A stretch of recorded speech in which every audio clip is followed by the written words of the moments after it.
This is Hidden Killers with Tony Bruschi. Here now, Tony Bruschi. All right, let's get into it because this case is not cooling down. If anything, it's just starting to burn through the layers of silence. And last couple of days, last handful of hours, the silence just cracked.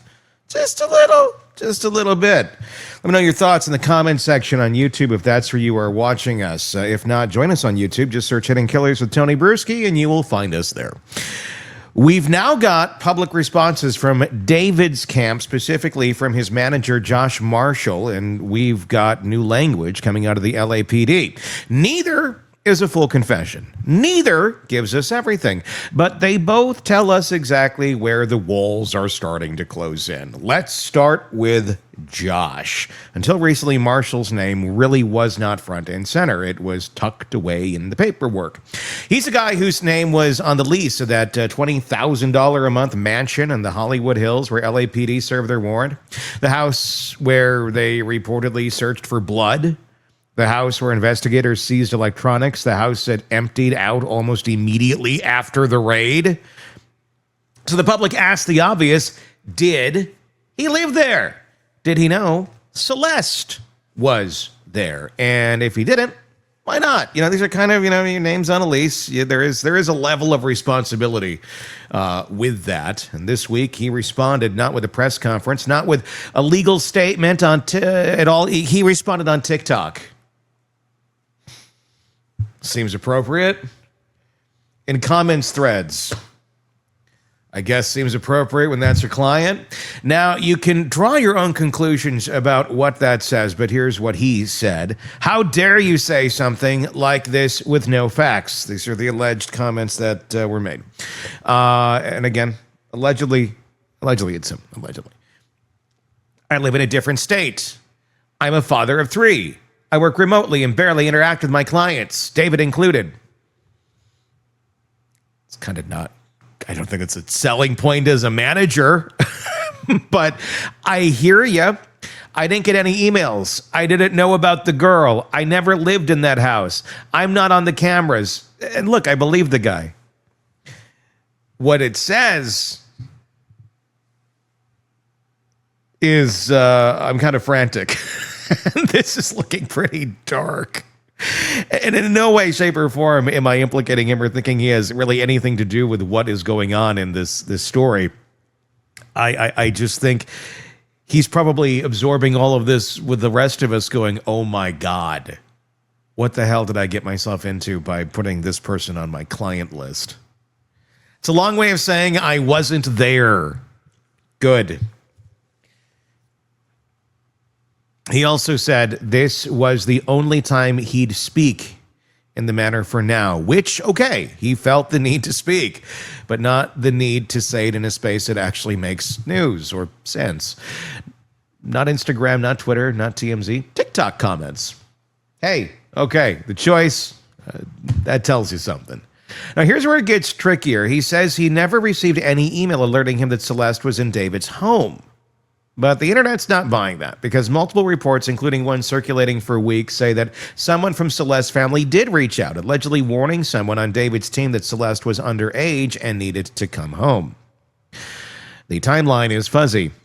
The facts around that email haven't been confirmed by law enforcement yet, but the idea that a manager leases the house, has his name on the documents, and has absolutely zero knowledge of who's in and out of that place, that's what people are struggling with.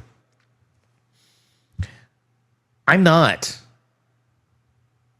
I mean, people do things like this. They rent out places. This is not an uncommon thing in that sort of a world where you would not necessarily be there day to day by any stretch of the imagination, or hardly at all. But you also don't think that the person you're renting it out to is going to be involved in something like this.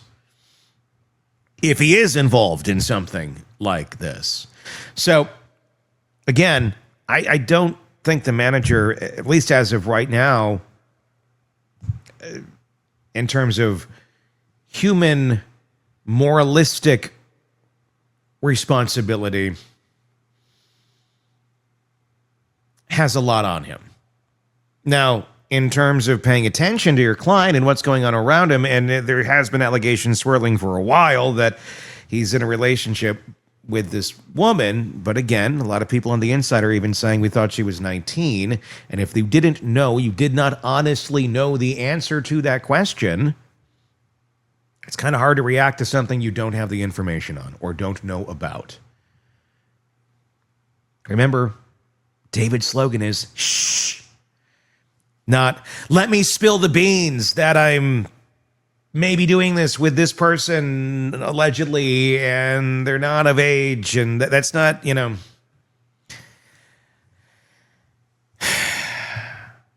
I don't know how much the manager knew. So I'm going to kind of take that at that word and not dig into something deeper where there may not be a lot more places to dig. In terms of accountability and responsibility of having a place you're renting out, ultimately the buck does stop with you to a certain extent. But I mean, think of it this way. If you owned an Airbnb and a murder took place there, you would not necessarily be tried for murder. There could be some responsibilities of it being on your property and liabilities there, but I think everyone needs to be cautious in this case all around until we know more facts. There's a reason, as of this recording, David has not been charged. And it doesn't necessarily mean he's innocent. It may mean they're needing to really get the strong case so when they do get him, he ain't leaving. Because you don't want to arrest somebody on lesser charges if that's all you can get, and then they skip town. These things can happen. So I'm guessing there's a reason to that madness right there. And it's not like nobody's paying attention. They have a microscope on them. They're watching every move they make, and they're being very careful in terms of how they move forward, in terms of the DA, in terms of the police, in terms of all of that. So rest assured, this isn't slipping through the cracks at this moment in time. Let's go back to that house. We know the LAPD served a search warrant. We know they were looking for forensic evidence, blood, digital trails, anything that could show what happened inside those walls. And we now know from the department's own public statements that someone placed Celeste's body in the Tesla. That's not speculation. That's from the LAPD Captain Scott Williams. He said it clearly. We know she died. We know someone placed her body. He also said the department isn't ready to name anyone as criminally responsible yet. He didn't name David. He didn't name Josh. He didn't name anyone. What he did say is that every aspect of this case is being investigated. Every person, every connection, everyone close, as should be the case. Now, you might have caught another slip, or maybe it wasn't a slip. LAPD Chief Jim McDonnell referred to this as a homicide during a recent interview. But here's the problem. The medical examiner has not released a cause of manner of death.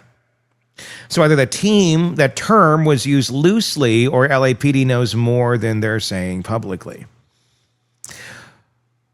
What likely, this is pure speculation that's going on here. The medical examiner has not officially made that ruling, but the LAPD is investigating it as a homicide.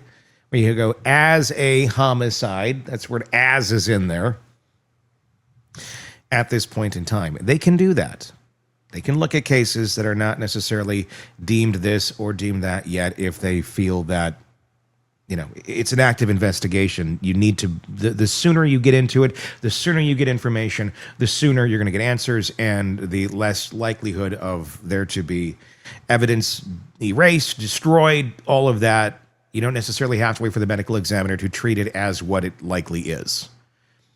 Worst case scenario, you wasted some time and some resources. So, the tight-lipped approach, it's noticeable. If you've been with us in enough cases, you know the difference between a department that's waiting for clarity and one that's deliberately holding fire to avoid blowing the case open too soon.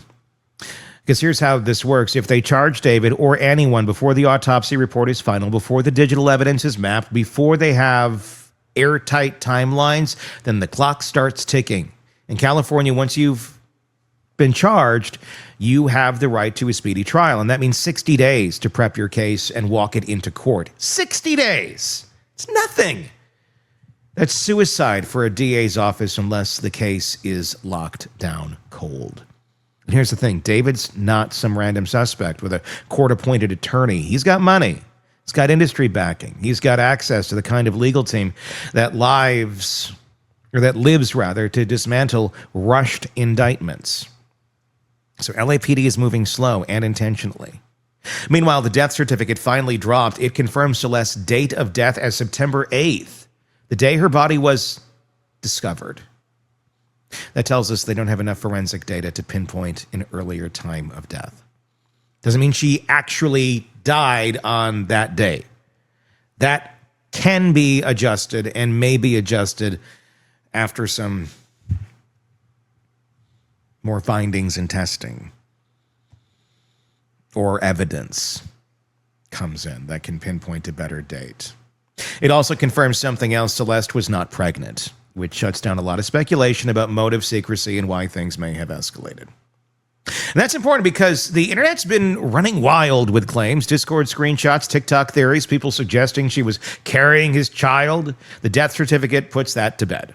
It's not part of the story anymore. It actually really never was, other than internet speculation. But what is still part of the story is a behavioral pattern. Let's talk about the meet and greet clip. A new video surfaced where David appears to freeze when a fan who looked eerily similar to Celeste steps forward for a photo. His whole demeanor changes. It's quick, it's subtle, but the internet caught it. Is that evidence? No. But when you pair that with the songs, the leaked lyrics, the tattoos, and now public statements from teachers and classmates who said Celeste talked about seeing an older man, a rapper, the pattern is undeniable, even if the case hasn't caught up to it yet. And that brings us back to this. The silence isn't really silent anymore. The denials are measured. The updates are cautious, but they're happening. And then there's the CCTV footage from March 19th to 24. Early morning, Celeste is seen on video running down the street near her house. A liquor store camera picks her up. Her sister later visits that store, asking the owner to check his footage. She tells police Celeste appeared to be picked up by someone in a car, allegedly. The car wasn't visible on camera, but the timing, that morning, right around when school buses pick up, it raises the question, was someone waiting for her? That's the part that stings most of all of this, because Celeste didn't just vanish into thin air. She was seen. She was on camera. Her teacher knew, her classmates knew, there were whispers, there were signs. And yet no one stopped it. Not her friends, not the adults around her, not the music industry folks in David's orbit, who oftentimes, we had no idea R. Kelly was doing these things. Never mind, there's a Soul Train award in the background of his house where he appears to be SAing a 14-year-old girl. We had no idea. R, did you have any idea? That's not you. It's somebody impersonating you, isn't it? Okay, let's get that remix to Ignition completed, shall we? We need to make more money. That's how it worked about 20 years ago. I'm starting to wonder if it's still working the same way today. No idea.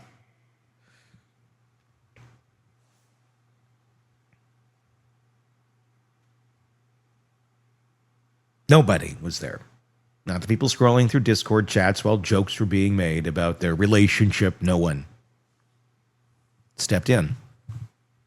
That's the part that gets missed in these stories. We talk about the suspect, we talk about the body, we talk about the evidence, but we rarely talk about the people who were close enough to see the signs and did nothing. Josh Marshall may be telling the truth. Maybe he really didn't know. Maybe his name is on the lease just to help an artist land property he couldn't get at 18 years old. It's not a crazy thought. It's pretty, like I said, common and normal. Maybe he was completely removed from what was happening. The likelihood is actually there. But if that's the case, why respond on TikTok comments? Why not clear it publicly? Why not answer the obvious question? Did you know the girl was there? Because even silence is a choice. The same way someone made the choice to wrap a body in plastic and put it in a trunk, to abandon the car, and to wait for the smell to give it away. This case isn't solved, no charges have been filed, but the story is telling itself, piece by piece. The question now isn't if the full truth comes out, it's when, and whether everyone who had a chance to speak up before this turned tragic will keep pretending they didn't know what they knew. Because silence doesn't cover guilt, it enables it. And in Celeste's case, that silence lasted far too long. Let me know your thoughts in the comment section on YouTube. If you're not already there, search Hidden Killers with Tony Bruschi and join us there. Be sure to press subscribe so you don't miss any of our coverage of this case and the many that we cover for you right here at the Hidden Killers podcast and True Crime Today. I'm Tony Bruschi. We'll talk again real soon. Want more on this case and others? Then press subscribe now and don't miss a moment of true crime coverage from Tony Bruschi and the Hidden Killers podcast.